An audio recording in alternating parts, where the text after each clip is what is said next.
Baik, barakallahu fikum. Masya Allah kalau sudah ada kesadaran semacam ini, insya Allah sudah tinggal satu langkah memahami ilmu dan kemudian latihan mempraktekkan.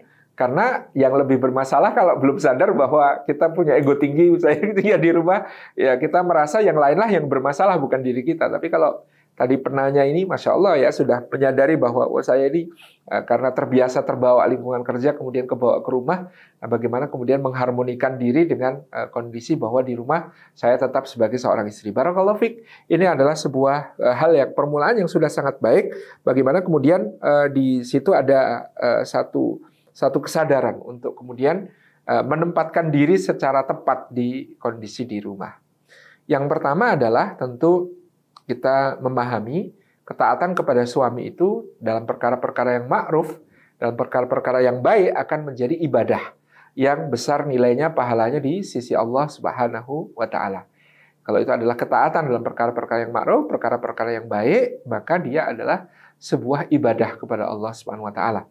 Membuat suami ridho kepada seorang istri, maka ridho suami atas istrinya itulah yang menjadikan seorang istri, dalam sebuah hadis disebutkan, dia akan dipersilahkan memasuki surga melalui pintu manapun yang dia kehendaki. Ini menunjukkan besarnya ya nilai keridhaan seorang suami ya kepada seorang istri yang kemudian istrinya akan mendapatkan keutamaan dipersilahkan masuk surga dari arah manapun yang dia sukai kalau dia mendapatkan ridho suaminya dalam kehidupan dunia.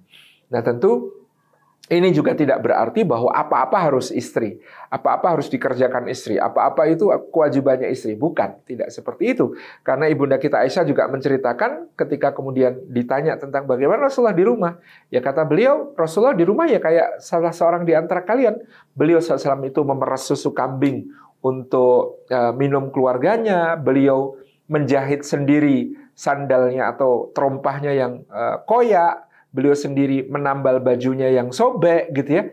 Nah, itu adalah menunjukkan Rasulullah tidak canggung untuk mengerjakan pekerjaan-pekerjaan rumah tangga sesuai dengan yang disepakati. Artinya ya kita bisa ya berbagi tugas di rumah dengan suami karena mungkin kita juga bekerja. Apa yang bisa dibantu oleh suami di rumah?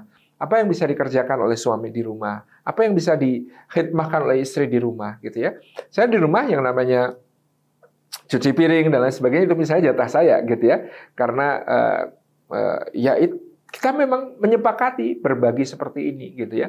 Nah tapi ya bagaimana kemudian hati suami jadi sangat ridho kepada istri meskipun dia yang mengerjakan pekerjaan tertentu gitu ya. Misalnya saya habis nyuci piring gitu ya, dengan sigap misalnya istri menyiapkan sarung yang semula saya pakai yang basah, bah sarungnya ini gantosnya itu sudah membikinkan teh panas, silakan dinikmati sambil duduk istirahat dulu.